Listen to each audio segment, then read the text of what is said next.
क्या आपने फिल्म पुष्पा देखी है? एक ऐसा किरदार जिसने लाल चंदन की तस्करी और जंगल की जिंदगी को बड़े पर्दे पर उतारा। लेकिन क्या आप जानते हैं, पुष्पा की प्रेरणा असल जिंदगी से ली गई थी।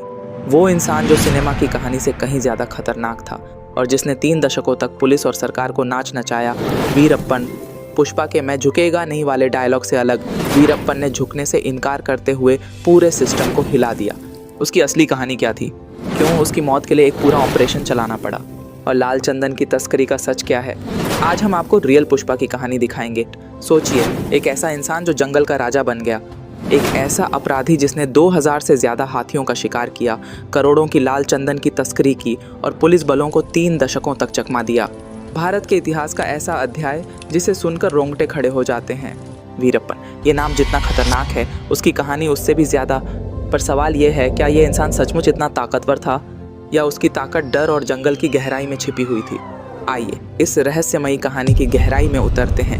वीरप्पन का जन्म 18 जनवरी 1952 को गोपीनाथम गांव में हुआ, जो कर्नाटक और तमिलनाडु की सीमा पर स्थित है। गरीबी में पला बढ़ा ये लड़का जंगल के पेड़ों और पत्तों के बीच बड़ा हुआ। कहते हैं बचपन से ही उसने शिकार करना सीख लिया था, पर यह शिकार महज जानवरों तक ही सीमित नहीं रहा। धीरे धीरे वीरप्पन ने लाल चंदन और हाथीदांत की तस्करी का ऐसा जाल बिछाया जो भारत से लेकर जापान और चीन तक फैला।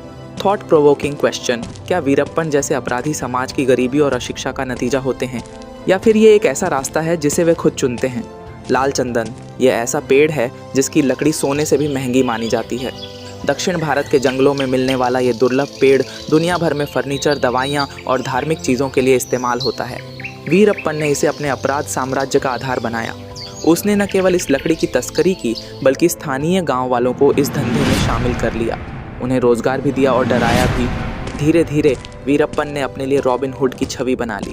फैक्ट इंटीग्रेशन, 1990 के दशक में लाल चंदन की अंतर्राष्ट्रीय कीमत Rs10 लाख से Rs1 करोड़ प्रति टन तक पहुंच चुकी थी। इसकी बढ़ती मांग ने जंगलों को वीरप्पन जैसे अपराधियों के लिए सोने की खदान बना दिया। वीरप्पन का सबसे बड़ा हथियार था सीमा का फायदा उठाना। कर्नाटक, तमिलनाडु और केरल की सीमा पर बसे जंगलों में पुलिस और कानून के लिए काम करना मुश्किल था। अलग अलग राज्यों के कानूनों और सीमित अधिकारों ने उसे पकड़ना लगभग नामुमकिन बना दिया।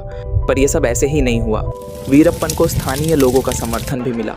गांव वाले न केवल उसके लिए खबरी का काम करते थे, बल्कि पुलिस की हर हरकत की जानकारी उसे पहले से दे देते थे। थॉट प्रोवोकिंग क्वेश्चन, क्या वीरप्पन को गांव वालों का समर्थन इसलिए मिला क्योंकि वो उन्हें रोजगार दे रहा था, या उनकी चुप्पी डर का नतीजा थी?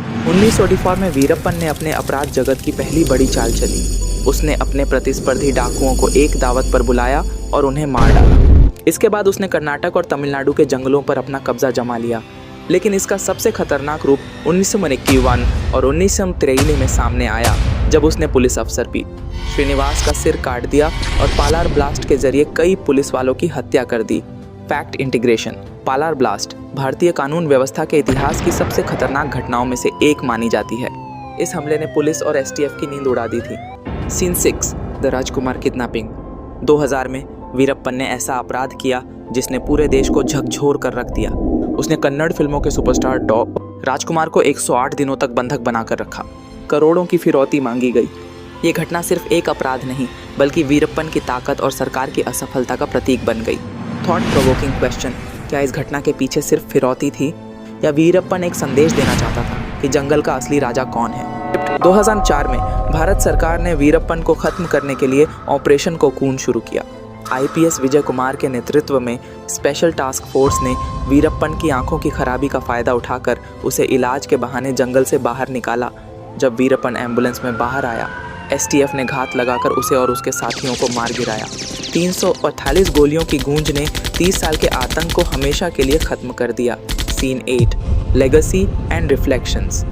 वीरप्पन की मौत के साथ उसकी कहानी खत्म हुई, लेकिन सवाल अभी भी बाकी हैं। क्या वीरप्पन को जंगल का नायक समझने वाले लोग उसे सही मानते थे, या वो डर के मारे चुप थे?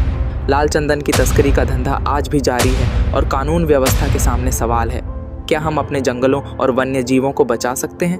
कंक्लूजन, वीरप्पन की कहानी सिर्फ एक अपराधी की नहीं, बल्कि भारत के जंगलों और समाज के उन पहलुओं की है जो अक्सर अनदेखे रह जाते हैं। क्या आप मानते हैं कि इस तरह के अपराधी गरीबी और अशिक्षा के परिणाम हैं? अपनी राय हमें कमेंट में ज़रूर बताएं।